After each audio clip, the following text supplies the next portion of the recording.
Hi, my name is Mark Vena of Moor Insights and Strategy, and welcome to my TechCheck podcast, where we cover tech topics that focus on the smart home, home automation, home security, and even the console gaming space. In other words, all the cool and fun stuff. Today is Wednesday, June 24th, 2020. The subject of today's podcast is a bit of a departure. I like to occasionally venture out and probe on other topics related to the tech categories that I cover, and I've got a great subject to spend some time on today. It's a topic that's important to all of us, and that's sustainability in the tech world. I want to drill down on what that exactly means for companies and the implications it has for consumers. So, with that as a backdrop and to do a deep dive, I'm excited to have as my guest, Ellen Jackowski, who is the Global Head of Sustainability in the Strategy Operations Group at HP. Ellen, welcome to the TechCheck podcast. Thank you so much, Mark. I am so glad that you're here. Me too. Well, by the way, where are you calling in from? Let me just San Francisco. So I see the Golden Gate Bridge in your background. I'm just like down the road. You like that? I get very creative with the virtual backgrounds with Zoom. Before we go into today's podcast, what I'd like to do is really focus a bit on your background. You know, it's always intriguing to me when I talk to a subject matter expert on a particular topic, how they got from A to B. So let's spend a couple of minutes talking about your background. And we had dinner, 7 months ago at the beginning of the year. And I know you've got some exciting announcements that you'll be making. But before we get into that, let's talk a little bit about your background and what you've been doing at HP and how you kind of got to this whole sustainability area. Sure. So again, thanks for having me. Really excited to be talking about all of the progress that we're making around sustainability at HP. In terms of my background, I kind of came into this space, a little serendipitously. I began my career working at Ben & Jerry's in high school, a very purpose-led driven company. And that was something that was always really important to me. And throughout my time in college, post-college, right out of school, every company that I've worked for really had a strong kind of purpose at its core and really led with that. My first job out of school was really as a management consultant. And it was for a company that was really thinking about doing things in a very different way and having kind of purpose be at the center of the way that we consulted. HP happened to be one of my clients, and things happened, and I was offered a strategy position working for the company to drive their sustainable impact strategy. And that's how I've landed here. I've been at HP for a bit over 10 years, and I'm just thrilled to be part of this company that has purpose at its core. Well, what's amazing, and we talked about this at dinner, is that a lot of companies are doing some great work in the sustainability area, and I really want to dive right into that because I think it's such an important topic to talk about, and it's fantastic that the company like HP has such enthusiastic and motivated people like yourself. But what's interesting to me about sustainability is that I kind of look at the sustainability from an analyst perspective. And there are companies that pay lip service to it. They do what they have to do, almost a minimal amount of work. There are companies that are actually fairly dedicated to it, and they want to do big things in it. They may not have the resources for whatever reason. They can't afford to do it on the scope of some other companies. But HP, it's always interesting to me that HP has really kind of dived into it, in a very full-throated manner. And obviously, you're going to talk a bit about your goals for the sustainability. But let's talk about first, before we get into that, let's talk about the culture at HP and how that kind of maps to sustainability. Because from my perspective, really hard to do sustainability and execute it unless the corporate culture is really ingrained with that on its mind in every executive who leads the different various business teams at HP. So let's talk a bit about that and how that kind of maps into the activities and plans and goals that you have for 2020 and 21. Sure. Well, long before I joined the company, HP clearly was leading the way in terms of corporate values and something that's called the HP way, right? This was something our founders, Bill Hewlett and Dave Packard, were very focused on. What is corporate responsibility? And in fact, they put on our list of corporate objectives back in the 50s when they came up with their first list of what are HP's corporate objectives, global citizenship was on that list. Now, the language has changed. We now call that sustainability or HP sustainable impact. But that speaks to what they felt in terms of corporate responsibility, their role as corporate leaders as they shape this company. And that has only grown over time with HP. Our current leadership team, led by our CEO, Enrique Lores, is more clear than ever about how important sustainable impact is to our company, to our values internally, and to the role we need to play as a leader standing up for those values. That's really, really amazing. And that's not just words. It's not just lip service. I mean, there's really activities and actions and goals behind all of that. But with that as kind of the fundamental infrastructure of the culture at HP, let's talk about some of the activities that you folks are engaged in and what you're doing in the various categories. And well, first of all, for the novice out there who's listening in and watching and listening in on the podcast, how does HP define sustainability? Let's start with that, because sustainability is a big word and it has many meanings to different people. Sure. We call it sustainable impact. And the reason we choose those words is it's not just about making HP more sustainable as a company, but the impact that we can create in concert with our customers and the communities that we serve.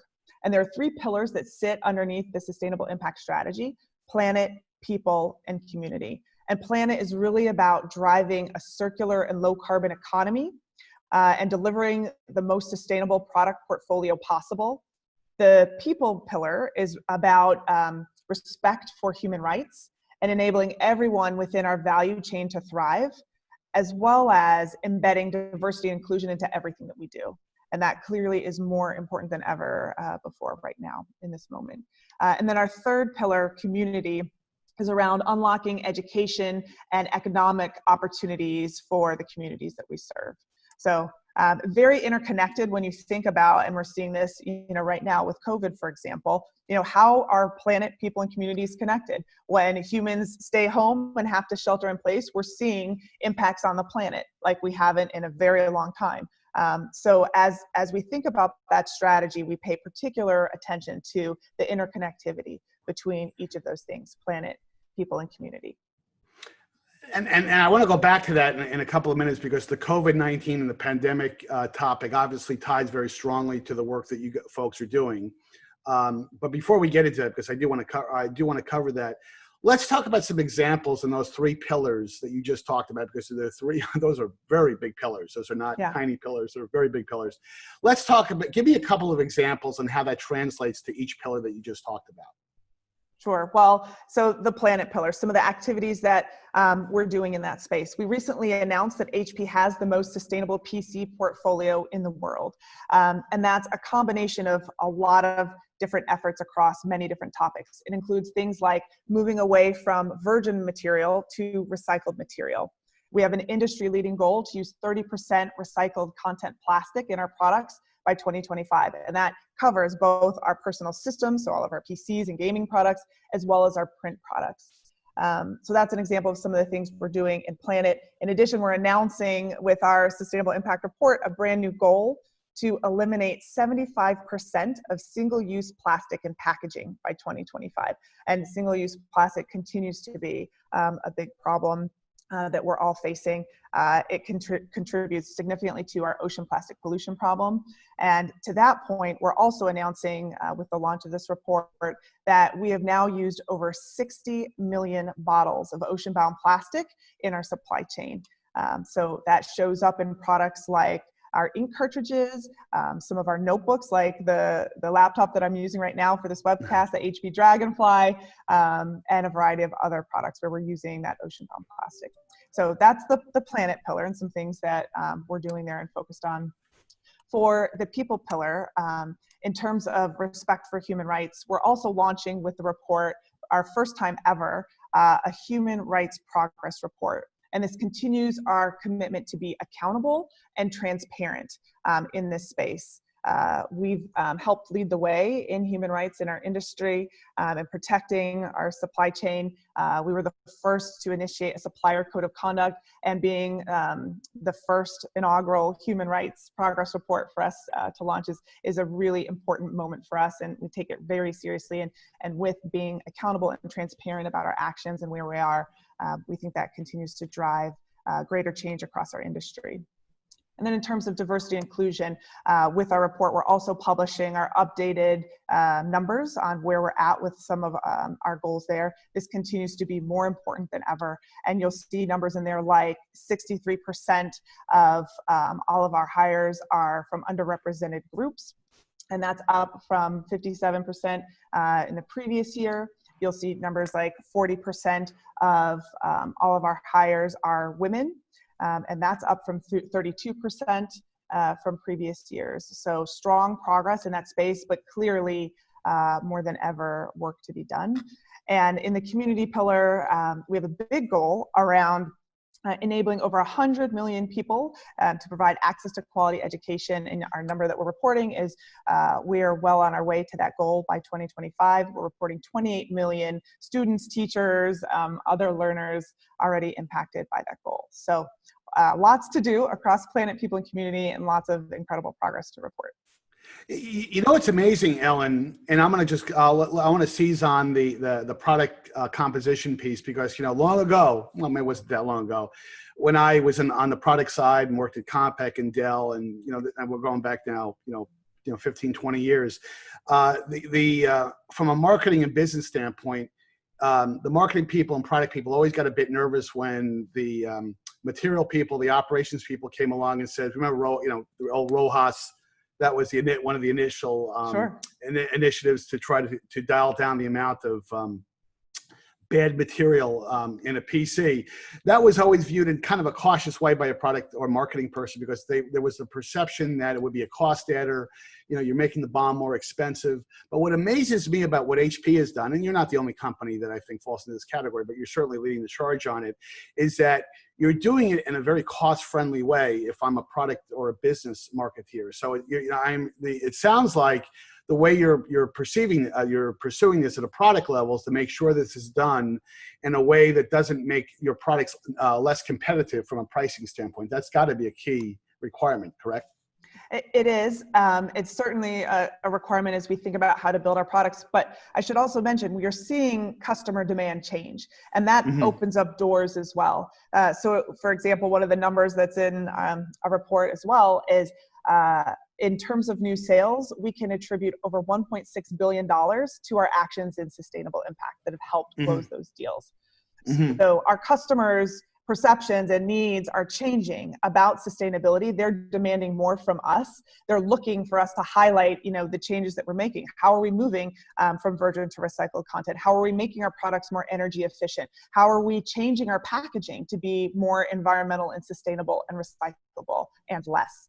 And that's all part of, the efforts that we're doing to deliver on the changing customer demand, but also to address these larger systemic issues that our society is facing: climate change, increasing social inequalities. So there are a lot of reasons to facilitate these changes in decisions, cost-wise, customer demand-wise. We're seeing it from all angles. And you're making a very important point because, again, flipping back 15, 20 years ago, customers were not really asking for, recycled products. I mean, but that has happened, I think, dramatically in the last several years. And, customers are demanding it. I'm sure that when HP on the enterprise side are getting RFQs from big corporations for HP products, one of those requirements that the product has to be an environmentally friendly type of product. But the thing that's fascinating to me, and you actually, you kind of stole my thunder a bit. You threw out that $1.6 billion number. Those are big numbers. I mean, those are not modest numbers on any corporate P&L. So let's talk a little bit about that, because I want to talk, kind of dive into your goals that you presented during the call we had about a week ago in terms of, and I really think I don't want to say they're over the top, and I mean that in a good way, but they're very, very aggressive. I mean, these are not, let's say the single into left field. I mean, these are, doubles, triples, home runs, and grand slam type of goal. So let's drill down into it, and let's wrap some numbers around this, if you don't mind. Sure. Well, again, that $1.6 billion, that represents a big increase. The year prior, in FY18, it was $900 million.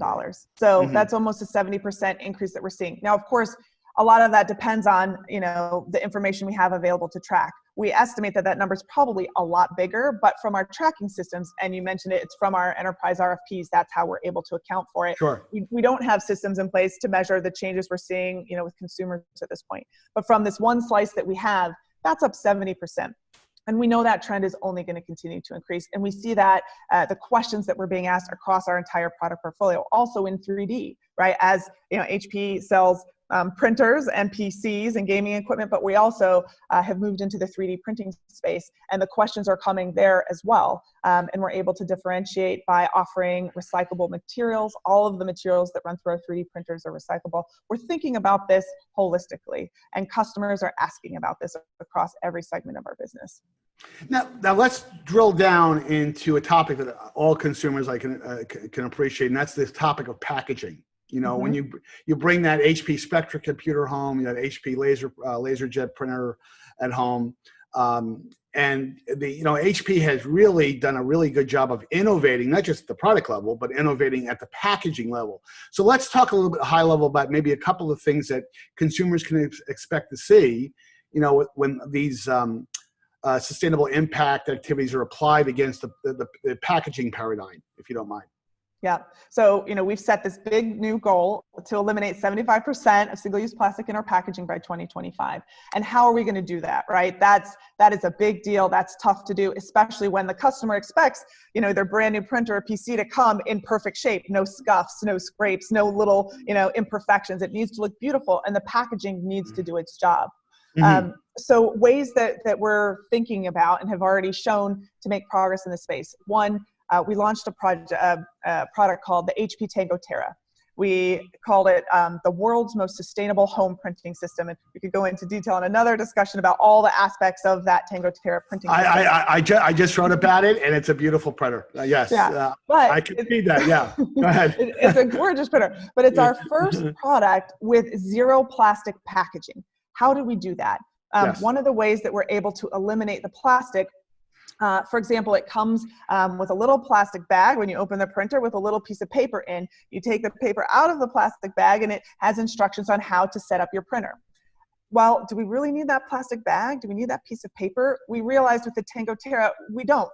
We've been doing it this way for so long, we think we need it, but we don't really. We can just print those instructions of how to set up your printer on the inside of the box. You lift open the box, and there you see the instructions. And you eliminate some materials in the process. Exactly, and cost, right? So back to your question about the economics and the materials, we're doing both at the same time.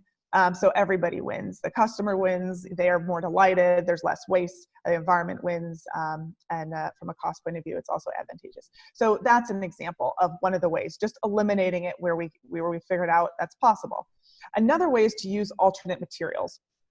So for example, in 2019, we shipped more than 6.8 million personal systems products in molded fiber. We used to, like when you would get your PC, it used to be in plastic foam cushions.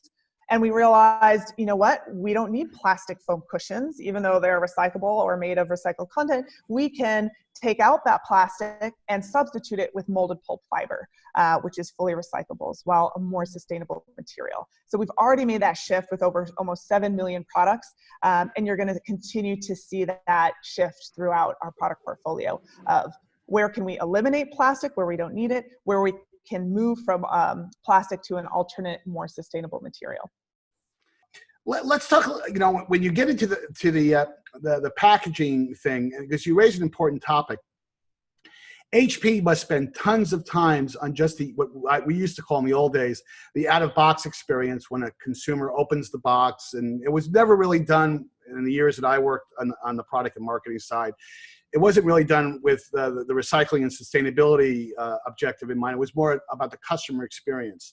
But it looks like that HP is morphing the customer experience piece, into that whole sustainability goals, because you can achieve both. You don't have to give one up. You don't have to sacrifice ease of use and a great out-of-box experience and still not have a very terrific product from a environmentally, not being environmentally wasteful from a packaging standpoint. So let's talk a little bit about that, because that to me is intriguing, how it's almost the genius of the and. You don't have to choose one or the other. Mm-hmm. And you're exactly right. We're looking at kind of every point of contact with the customer, and how are we elevating our sustainability messages? I've heard for a long time, HP does such amazing things. I had no idea. A lot of people don't know that we've used 60 million, bottles of ocean-bound plastic to create our products. A lot of people don't know, about the tremendous innovations that we've made around energy efficiency in some of our products. So we have a challenge internally to figure out how to elevate what we're doing and communicate more directly with our customers where they can feel the difference. We're all at home more than ever getting more packages. So to your point in the discussion we just had, the packaging matters, and signaling that this is part of our values. We are changing our company. We are driving towards that circular and low carbon economy, and you can feel that. You should be able to feel that when you go to hp.com and you shop and you're looking to compare products, and you see products like the HP Dragonfly notebook, and you know that it has ocean-bound plastic in it, so you can feel even more confident and proud about your decision to purchase this product with HP, that it's also contributing to sustainability solutions for the globe and for future generations. So as we look at kind of the customer journey from how they're viewing information about our products, and we're highlighting sustainability features, to when they purchase the product and it arrives at their door in sustainable packaging, how when they go to use it, it should have an association, a feel of pride with all of the hard work and re-engineering that's going into making our products the most sustainable in the world. Now, here's a topic that I know you'll want to talk about, because it's an important topic to me, because I think it just represents such a wonderful complement to the activities you're doing. And that's the commitment that HP has to global forest, because obviously packaging and boxes and paper comes from trees. So let's talk a little bit about that, because I think that's a wonderful complementary component to the activities that you guys are engaged in. Yeah, well, it starts on the printer side of our business. Right, we make printers. We make a lot of printers. We're the leader, in the printing business, and we have a responsibility there. Right, there's a lot of paper that goes through those printers. HP sells HP branded paper, and with that brand that we sell, that's zero deforestation already. So we are sourcing it from renewable forests, FSC certified and other certified forest products. So customers can know when they're purchasing a ream of paper and it has the HP logo on it, it is not contributing to deforestation in any way. We are regenerating that forest. But we need to go beyond our own footprint. We recognize that there are other brands of paper flowing through the HP printer. And again, we feel a responsibility there to help shift the entire industry. And that's one of the reasons why we created the HP Sustainable Forest Collaborative last September. We launched it with World Wildlife Fund, and with that came an $11 million investment in forest restoration and protection and management. We have two big projects, one in Brazil in the Atlantic forest, and one in China around forest protection and restoration. And we picked that number, $11 million, because that's equal to the amount of paper our consumers use in their printers that's non-HP branded. So we've already taken responsibility for our brand of paper, but how can we help ensure that when a customer purchases an HP printer at the consumer level, they know that whatever they print, it's going to be forest positive. It's not going to have a negative impact. And that's really important for us, for our industry, and of course for human beings who need to rely on those trees to help deal with the carbon issues that we're facing. Mm-hmm. Now, we've talked, and we have about 4 or 5 minutes left. And in that remaining time, you've talked about the $1.6 billion number, big number that you guys have to drive for as an increase over the prior year in terms of sustainability, revenue that you can track from a sustainability standpoint, a 75% reduction, correct, in Yes, single-use packaging. elimination. Which is stronger word. Let's eliminate it. I'll tell you that is such a huge goal. You talk about the commitment that HP has to the global forest environment. Well, I want to wrap this up because I think it's so important. It's hard to have such humongous goals like this unless the tentacles of those goals really wrap into the rest of the organization. And I'd like you to talk at a high level in terms about what HP does, from a cultural standpoint, not from a go-to-market standpoint, but from a kind of make sure that the executives are signed up, that, they have big revenue goals they've got to go off and hit, So how do they work with your team to make sure that all of this goodness is integrated at the foundation level into their day-to-day activities? Can you give us some insight into that? Sure. Well, again, it starts at the top, right? It starts with our board. It's the most diverse board in the industry. It starts with our CEO and our executive leadership team. And for the first time ever, also noted in our report, every single executive leadership team member has a sustainability goal. So like you said, they have revenue goals. They have all sorts of other goals. They now all have a sustainable impact goal that they're responsible for, that they're compensated on. And that continues to drive the commitment that started with Bill and Dave back at the founding of our company and is stronger than ever today. So for the first time ever, we did a full survey of HP employees to see, where are they in terms of feeling like they're in a position to be able to contribute to our sustainability efforts. And that survey showed about 70% of our employees feel like the door is open for them to contribute and that they have been able, in fact, to contribute. And that's really, my goal, right? Our corporate sustainability team's goal is to unlock that energy of every single employee, all 50,000 of us, working in alignment in some way in our role. If we're in marketing, are you talking about the features and benefits from a sustainability point of view? If you're in procurement, are you helping switch our vendors to more sustainable vendors, more diverse suppliers that are focused on the same mission of helping us swap out virgin plastic for recycled plastic? Let's find suppliers that are aligned and going to continue to help us innovate. So every single employee has an opportunity, they have a role to play and a responsibility, and we're really working to drive that culture shift. And again, it begins from the top. It started with our founders, and it's only growing stronger within HP. Well, that's great, Ellen. Listen, I think that's a terrific way to conclude the podcast. You guys are doing some terrific work. Do you have any parting words for the audience before we kind of sign off? Outside plugging Ben and Jerry's ice cream. That was something I didn't know about. I love my ice cream. I do. And what great role models, right? So, in this moment, this is where we are all being tested as individuals. What are our values?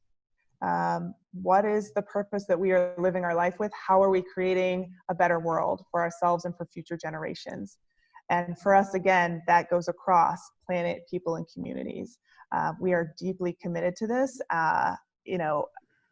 I'm looking introspectively, personally at what can I do differently? What do I need to do differently? I'm listening more than ever. And I think that, this is an important moment of time where we all think about, the role we play, the actions we take, and the impact that it creates, and focused on what can we do better? How can we be better? Well, that's great. Well, Ellen, listen, thank you very much. Thank you for those kind of inspirational words at the end. I think that a lot of us can certainly learn from that. But thank you for participating in today's podcast. And to the entire Moor Insights and Strategy audience, please follow us on our usual media, social media suspect partners at Facebook, LinkedIn, and Twitter. And until next time, have a great weekend.